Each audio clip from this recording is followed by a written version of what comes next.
എല്ലാവർക്കും drama review ചാനലിലേക്ക് സ്വാഗതം.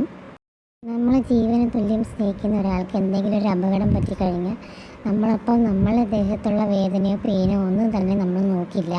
ആ സമയത്ത് നമ്മൾ അവരെ രക്ഷിക്കാൻ വേണ്ടി നമ്മൾ ജീവൻ വരെ കൊടുക്കാൻ നമ്മൾ തയ്യാറായിരിക്കും. ശരിക്കുമുള്ളൊരു ലൈഫ് പാർട്ട്ണർ എന്ന് പറഞ്ഞാൽ അങ്ങനെയാണ് വേണ്ടത്. നമ്മൾ ഒരു അപകടത്തിൽ പെടുമ്പോൾ നമ്മളെ കൂടെ നിന്ന് സഹായിക്കാനും രക്ഷപ്പെടുത്താനും ഒക്കെ ഉള്ള ഒരാൾ തന്നെയാണ് ഒരു പാർട്ട്ണർ എന്ന് പറയുമ്പോൾ അങ്ങോട്ടും ഇങ്ങോട്ടും അതുണ്ടാവണം. ഒരാൾക്ക് ഒരു അപകടം ഉണ്ടാകുമ്പോൾ രണ്ടുപേരും പരസ്പരം എപ്പോഴും സപ്പോർട്ടീവായിട്ട് ഉണ്ടാവണം. അതാണ് ഒരു റിയൽ പാർട്ട്ണർ എന്ന് പറയുന്നത്. അതുപോലെ തന്നെ ഇവിടെ ഇവൾക്കൊരു അപകടം സംഭവിക്കുമ്പോൾ അവൻ്റെ വേദനകളും ഒന്നും തന്നെ നോക്കാതെ അവൻ അവളെ രക്ഷപ്പെടുത്തുന്നുണ്ട്. അവൻ്റെ കാല് ഒരു അപകടത്തിൽ നഷ്ടപ്പെട്ടു പോയെങ്കിലും അവൻ കൃത്രിമ കാലാണ് യൂസ് ചെയ്യുന്നതെങ്കിലും പോലും അവൻ അതൊന്നും ശ്രദ്ധിക്കാതെ അവൻ രക്ഷപ്പെടുത്തിയെടുക്കുന്നുണ്ട്.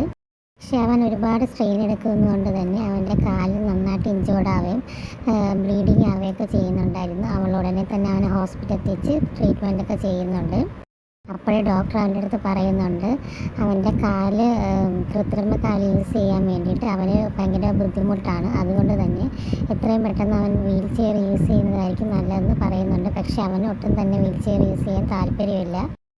അങ്ങനെ വീൽ ചെയർ യൂസ് ചെയ്യാതിരുന്നെങ്കിൽ ഒരു ഇൻഫെക്ഷൻ വരെയും അവന് മറ്റേ കാലും കൂടെ മുറിച്ച് കളയേണ്ട ഒരവസ്ഥ ചിലപ്പം വരാമെന്നൊക്കെ ഡോക്ടർ പറയുന്നുണ്ട്. അത് കേൾക്കുമ്പോൾ അവൾ ഒരുപാട് പാനിക്കാവുകയും അവൻ്റെ അടുത്ത് വീൽ ചെയർ യൂസ് ചെയ്യാനൊക്കെ നിർബന്ധിക്കുന്നുണ്ട്. പക്ഷേ ആദ്യമൊന്നും അവനൊട്ടും സമ്മതിക്കുന്നുണ്ടായിരുന്നില്ല.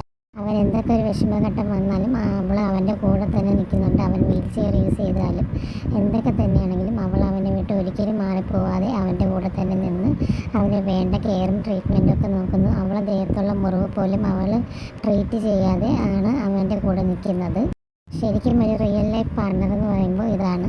പരസ്പരം എപ്പോഴും നമുക്ക് സപ്പോർട്ടീവായി നിൽക്കുന്നവരാണ് ഒരു റിയൽ ലൈഫ് പാർട്ട്ണർ എന്ന് പറയുന്നത്. നമ്മൾ ഉയർച്ചയിൽ മാത്രമല്ല, നമ്മൾ തകർന്ന് നിൽക്കുമ്പോഴും നമ്മൾ വളരെ ബുദ്ധിമുട്ട് അനുഭവിക്കുന്ന സമയത്ത് നമ്മളെ പാർട്ട്ണറെ എപ്പോഴും കൂടെ ഉണ്ടാകണം.